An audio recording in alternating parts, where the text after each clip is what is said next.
I have a message to people that are my age who are slowly becoming the so-called elders of the family, so to speak. We need to step up and act like it. We really do. What we need to do is not be in a position just because we're over 50 or over 60 to give advice on a whole lot of stuff that we have no business giving advice about.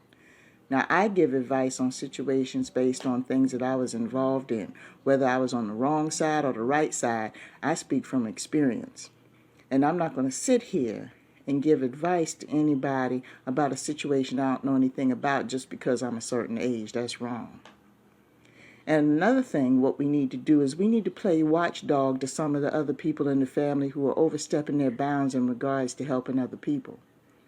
Let me give you a scenario. Let's say that there is somebody in the family that everybody looks up to and they got them put up on a pedestal. They're the go-to person on everything. So it is assumed that they know everything. Well, the problem is with that is, let's say that a young person does have a problem that they prefer to deal with on their own. Unsolicited, this so-called person, because they've been placed on the pedestal, they decide they're going to meddle in this person's business. Now, this young person probably already got it figured out what they're going to do, and it seems like a reasonable decision. But this person, because they have been placed on this pedestal by all these other people that don't have a life, they come to them unsolicited and want to jump all up and down in their business, and all of a sudden there's strife between the two of them, and that's rightly so. But the thing is that person wouldn't even overstep their bounds if the rest of the family members weren't stupid enough to put them on a pedestal. Now, there are numerous passages in the Bible that talk about idolatry, and this is a form of idolatry.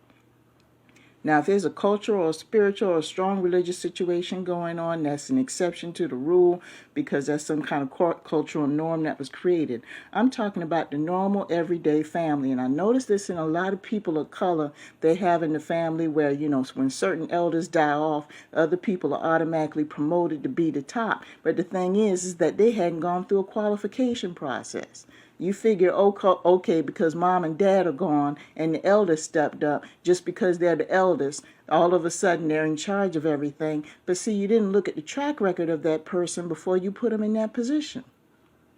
If they hadn't proven themselves to be a source of emotional support before, what makes you think all of a sudden it's going to change once you give them this invisible position? Now, don't get me wrong. This is not even a thing. That's the part that I don't understand. There's some kind of unwritten rule as to what's going on. You don't know what kind of relationships they've had with other people in the family. You don't even know if they're available. You don't know if they have any resources. But because they look and carry themselves a certain way, and because they're in a certain birth order, it's automatically given to them. And then when shit falls apart, folks are up there complaining about how they're not stepping up. You've created this entitled position for someone who really doesn't even deserve it. I mean, you're supposed to be an adult. I mean, you're supposed to be able to make some decisions for yourself. And here you are 30, 40, 50 years old running to somebody who's a few years older than you just because they're the eldest so-and-so, or because they're so-and-so's daughter and they're what's left. All of a sudden they're supposed to make decisions for you. What you've been doing all these years? You've been doing things for yourself then. All of a sudden you need them now? And see, people do this for a reason because they figure, if we designate a certain person, it's going to bring the family together. Sometimes that shit's going to make them fall apart. So what I do is I blame my peers for this. I blame them. Because if you're grown enough to know the difference between right and wrong, and someone, let's say you are hurt because an oldest person passed away from a previous generation, and you're in fear that the family is going to fall apart, the best way to prevent a family from falling apart is for you to stand strong yourself. Be an example yourself and quit looking for everybody else to cover. Do the best you can with what you got under your household. See, this is some shit I had to learn. This is what I had to learn because I grew up with that pecking order mess. And at the end of the day, it doesn't matter.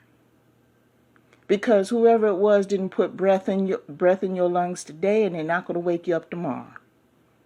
Their name is not on your lease. Their name is not on your car payment. Their name is not on your paycheck.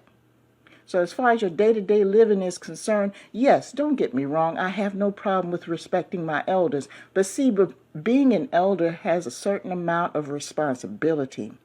And being an elder means that you have to be spiritually and emotionally available to teach and lead those below you in the right direction.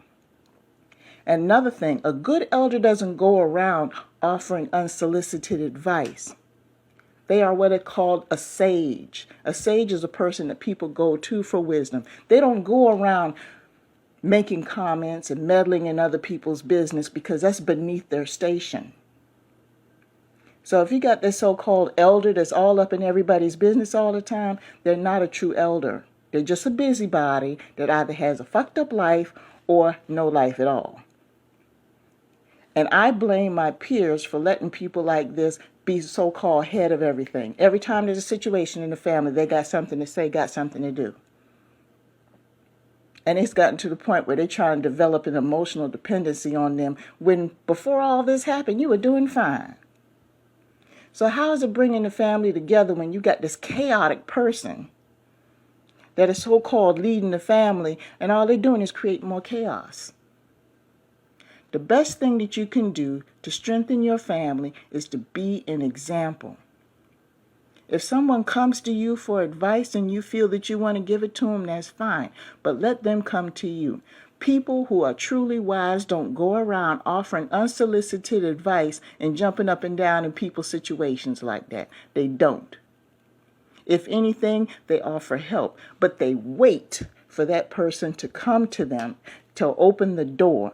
Some of y'all be trying to spiritually push open the door. Somebody could be minding their own business, but you feel we need to talk. We need to spend time together. I'm thinking to myself, I'm sitting up here minding my own business. Ain't nobody asked you. You wasn't around before, so now you want to talk to somebody because you got a few minutes extra. If you don't stop, because you're talking about being the head of something you don't know anything about. There are a lot of people in families, and everybody has their own individual life. And to be honest with you, half of you that are so-called heads of families, you don't know half of what's going on with the people that you're supposed to be so-called in charge of. But like I said, it's not your fault. It's them dummies around you that sit up there and automatically promoted you. Do you all see how silly this whole thing is? It's not helping. It's hurting us. So if you want to be a good elder and be a good example to your family members, take care of what you've got and be an example. That's all I'm saying.